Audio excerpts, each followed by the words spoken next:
Hello and welcome to one more video here on the channel. Today we'll talk about two types of teams that you can build in Shaman King Funbari Chronicle.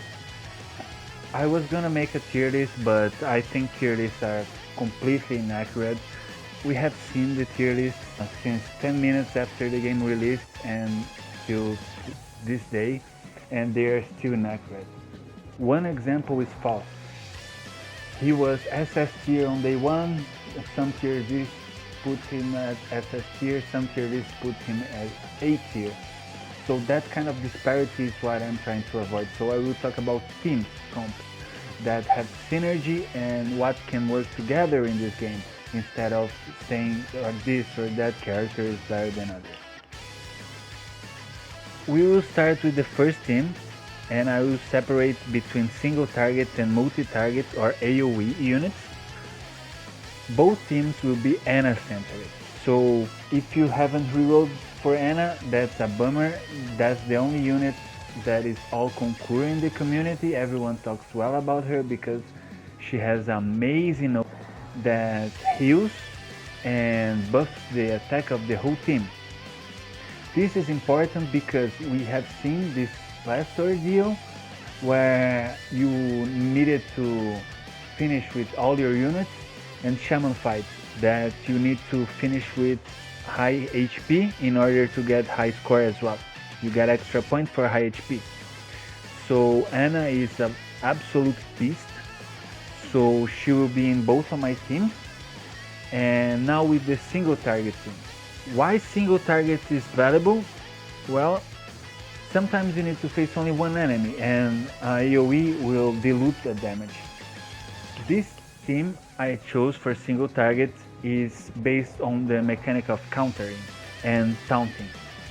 So basically you will taunt on your strongest unit, that will be Mickey, and Mickey will do the most output of the damage, both with counters and attacks, because he will buff your team. So the center of this strategy is either Mickey, or if you don't have him, you can use Radio as well. The counter mechanic is very valuable because it allows to build up your ultimate gauge really fast, because you're always getting attacked because of the taunt, and you get buffed by either Chocolov or Ana. Since every time Mickey attacks he buffs himself by 10%, and Radio has a self buff as well built into his kit, you will not need that much buff, but use Marion. Marion will decrease the defense and the attack of the enemy, so you will take less damage and your damage output will be higher. And since you have all the self buffs, you will be doing a whole lot of damage. This team is focusing on Ana buff, healing, Marion debuff, and Mickey self buff. Now moving on to the AoE team that we have. The best AoE team in my opinion still contains Ana, because all the reasons I listed before. And then the second slot is a bit debatable. The second spot can be taken by Chocolov, that has a lot of synergy with Blue Tauren.